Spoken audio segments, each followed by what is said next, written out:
Hello my dear students, आज हम आपको समझाने का प्रयास करते हैं कोऑर्डिनेट ज्योमेट्री, यानी कि आप 10th क्लास का टॉपिक भी है हमारा ये 9th क्लास का बेसिक फंडामेंटल, लेकिन हम सीधे चलते हैं लेकर आपको 10th क्लास के टॉपिक पर। उसकी वजह ये है क्योंकि हम पहले ही 9th क्लास के लिए अपनी इस टॉपिक से, इस चैप्टर से संबंधित वीडियो अपलोड कर चुके हैं यूट्यूब पर। आप सर सैयद क्लासेस के चैनल पर जाइए और वहाँ जाकर सर्च कीजिएगा कोऑर्डिनेट ज्योमेट्री के बारे में। 9th क्लास से रिलेटेड हम टॉपिक ऑलरेडी उसके अंदर डाल चुके हैं।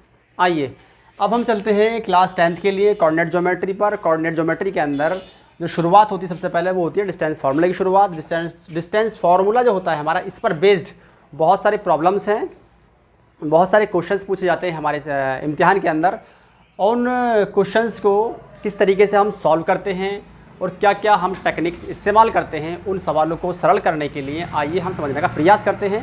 सबसे पहले जानेंगे हम, देखिए उसके अंदर डिस्टेंस फार्मूला होता क्या है। डिस्टेंस फार्मूले को हिंदी में कहते हैं, जो हिंदी माध्यम के बच्चे हैं उनके लिए देखिए सहूलियत के लिए मैं आपको बता रहा हूँ।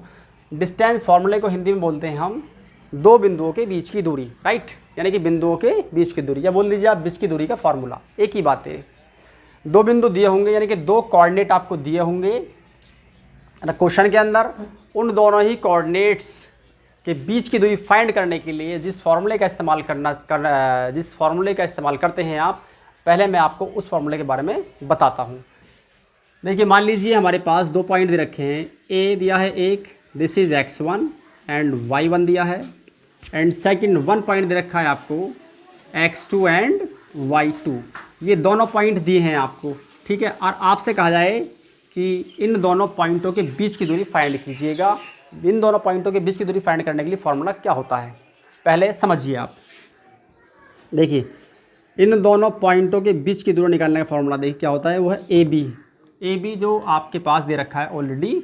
ये डिस्टेंस आ गई A B is equal to under root x2 minus x1 इसका whole square plus y2 minus y1 इसका होल स्क्वायर, राइट। इस फॉर्मूले की हेल्प से आप किसी भी सवाल को हल कर सकते हैं जो डिस्टेंस फार्मूले से संबंधित होगा। डिस्टेंस फार्मूला सिर्फ आपको तभी अप्लाई करना होगा जब आपको दो कोऑर्डिनेट दिए होंगे। अब देखिए हम उस डिस्टेंस फार्मूले का उपयोग करते हुए यहाँ पर ये दो बिंदु दे रखे हैं आपको, इन दोनों बिंदुओं के बीच की दूरी निकालनी है हमें। किस तरीके से निकालेंगे देखिए 4 दिया है, 5 दिया है आपको, -2 और 1 दे रखा है। तो सबसे पहले आपको ये एनालाइज करना होगा यहाँ पर कि x1 क्या है, x2 क्या है, y1 क्या है और y2 क्या है। आइए देखते हैं यहाँ पर। ये देखिए ये है हमारा x1, ये फर्स्ट कोऑर्डिनेट है ना हमारे पास, दिस इज x1 y1। ये है हमारा सेकंड कोऑर्डिनेट। थर्ड दिया होगा तो हमारा वो होगा x3 एंड y3। फोर्थ अगर दिया होगा आपको तो वो होगा हमारा x4 और y4। देखिए फिलहाल यहाँ पर आपको दो कोऑर्डिनेट दिए हैं, तो इसीलिए यहाँ पर देखिए दो कोऑर्डिनेट के लिए ही हमारा डिस्टेंस फार्मूला अप्लाई होता है, ये ध्यान रखना है आपको। तो यहाँ पर देखिए x1 y1 आ गया, दिस इज x2 और y2 मिल चुका है। इसको ही मान लीजिए आप, this is a and this is b, right. तो यहाँ पर उसी फार्मूले का इस्तेमाल करेंगे जो हम आपको अभी जस्ट एकदम बता चुके हैं। वो क्या होता है बच्चों, x2 माइनस x1 इसका whole square and y2 minus y1 इसका होल स्क्वायर। इस फार्मूले की सहायता से हम इन दोनों बिंदुओं के बीच की दूरी निकालने की कोशिश करेंगे। देखिए अंडर रूट x2 क्या मिला है, देखिए आपको -2 और x1 कितना है -4 इसका whole square plus y2 1, right, और y1 हमारा है 5 इसका होल स्क्वायर। ओके, ये हमने x2 की जगह x2 की वैल्यू, x1 की जगह पर x1 की वैल्यू, y2 की जगह पर y2 की और y1 की जगह पर y1 की वैल्यू यहाँ पर पुट कर दी है। रखने के बाद देखिए हम इसको करेंगे सरल करेंगे। -2 और -4 -6 इसका होल स्क्वायर प्लस 1 में से देखिए 5 माइनस किया आपने तो क्या मिल गया आपको -4 का होल स्क्वायर, राइट। अब देखिए अंडर रूट -6, यहाँ पर एक छोटा सा कंसेप्ट देखिए आप। देखिए 6 जो है हमारा नेगेटिव में है और हम पहले भी आपको समझा चुके हैं, अगर हमारे पास कोई नंबर नेगेटिव में होता है और उसकी पावर अगर इवन आ जाए तो हमेशा उसकी वैल्यू पॉजिटिव ही प्राप्त होगी आपको। तो यहाँ पर देखिए -6 क्या है हमारा, नेगेटिव में है, माइनस में है, और पावर कितनी है 2 हमारा, जो कि एक इवन नंबर है। और आप जानते हैं कि 6 का स्क्वायर क्या होता है, 6 का स्क्वायर होता है हमारा 36।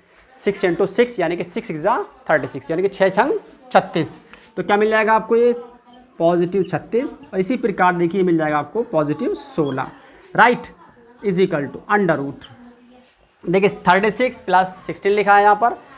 36 में 16 को ऐड करेंगे क्या मिलता है, 6 में 6 ऐड किया कितना मिला आपको 12 को 2 1 कैरी आ चुका है, राइट। 1 में 3 ऐड किया 4 मिल गया और 1 कैरी का कितना हो गया 5। क्या मिला आपको अंडर रूट 52, ये मिल गया आपको, ये मिला है आपको। देखिए ए बी इजिकल टू मिल गया आपको अंडर रूट 52, यूनिट मिल गया है, ये मिली है आपको ए और बी जो बिंदु दे रखे हैं आपको, इन दोनों बिंदुओं के बीच की दूरी प्राप्त हुई है आपको।